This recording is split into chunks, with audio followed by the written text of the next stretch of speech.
Yeah, definitely. Yeah, changing your weaknesses and making them irrelevant in an interview, I think, is a good skill to have.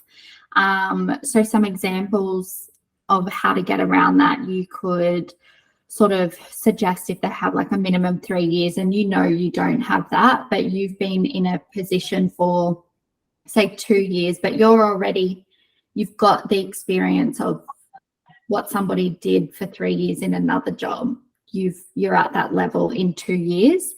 So I think a good way to get around it is obviously acknowledge the weakness, and say, I don't have the required 3 years experience in this field or field X. However, my experience in Y, you could mention your current employee or what you've done, has equipped me to, and then sort of you go and solve their problem. So if it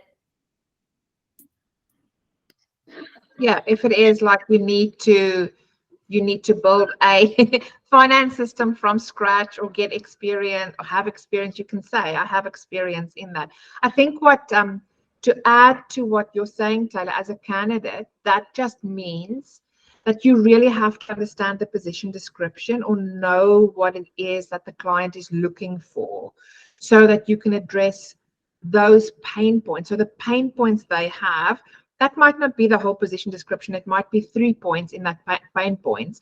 And that's what we do when we take a position description and we talk to a client. We'll say, so what are the top 5 things that you definitely need to have from a candidate? And those are the 5 things that if you might not have the relevant years experience or the seniority, but you have 4 of the others and you've really worked in that space, that's how you counter it. By bringing in something else. And that's part of the value add that we do, because we know the pain points, you know what the client's looking for, and when you're talking to a candidate, you're looking actually for them to in some way address those points so that you can explore further on it and go, well, you're actually perfect. You might not have the seniority, but you've got all these other points that none of the other candidates have that I'm speaking with or that have interviewed with the client. So let's give it a go. Let's give you an opportunity. We literally last week had the exact scenario where we had a candidate that just didn't have all the skills, but she's just delightful and blew everybody away. She's just amazing. And you need to meet this candidate. She doesn't have the level that you're looking for, but she'll be there in 6 months' time. Yeah. And she was willing to put those hard yards in as well. She did her research. She knew exactly what the PD was. She was able to recognize her weaknesses against the PD. And also having that open communication to begin with also gives you a sense of like trustworthiness, like that sort of, you're portraying that you're honest because you've accepted that it is. But she used sort of, I don't have this, but I don't have this, however, or I don't have this yet, and then sort of expand from there to get like your X, Y's, and Z's to then solve their problem. And clients do this all the time. They will ask you questions that they know that you're not going to know. And this is another one where those however, yet, or but comes in as well. So no, I haven't dealt with that before, but this is how I would do it. Or take it back to a transferable skill that you know is transferable, or a situation that's been very similar. It could have been in a different environment, it might not have technically been in an IT situation, or it could be something, a personal that you've dealt with. But if you've got those transferable skills to be able to solve that, make sure that you bring that up and don't just say, oh, sorry, don't know. Yes. Yeah. And adding to that is, even if it's not necessarily a skill that you have, or maybe it's a technology that you haven't had exposure to, instead of saying, oh, I don't have experience in that technology, it could be, oh, I don't have experience in that specific technology, but these are the areas that I would go to research to find out. And this and this and this is very, very similar. So I have a base understanding.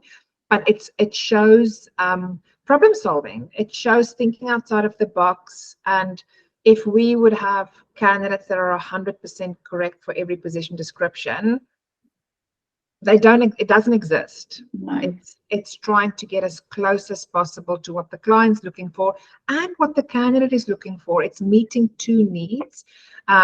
And then in between all of that, you've got a person with a personality and a family potentially. It's a package. It's two package deals that you're trying to connect with each other. So yeah.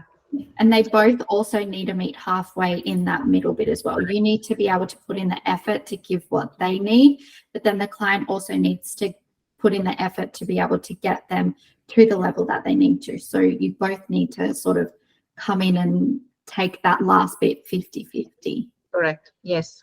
And I think the most rewarding placements we've made and relationships we've had is people that don't necessarily have all the skills, but it's a bit of a stretch for them to go into that position.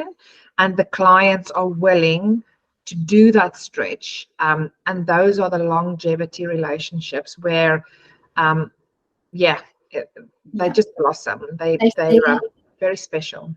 They see that potential, but they also leave that feeling too. Yes.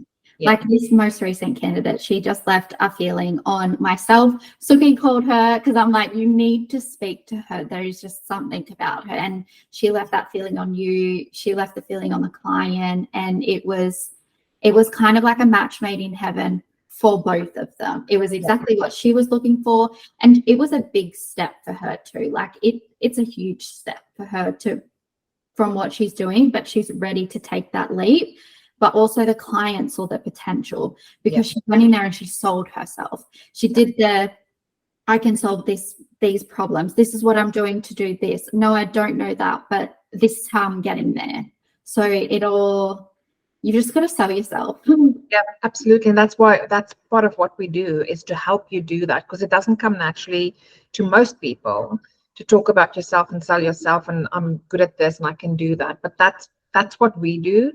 We do that part for you. We sell you into the client based on the skills and experience that you do have, and then have an honest conversation with the client. The seller is not putting you on this pedestal and then you go in, it's like, oh, I don't know how to get to that pedestal.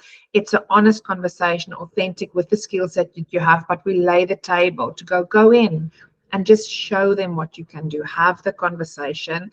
It's good to be nervous, but don't be so nervous that you forget what you're saying or can't even think of examples.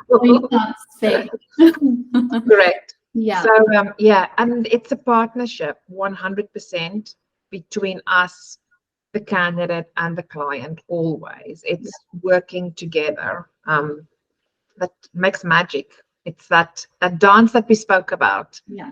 We're dancing and the music's playing, and sometimes it just works beautifully. And it's nice to be part of it and to see where the journey goes, where they end up. It is 100%.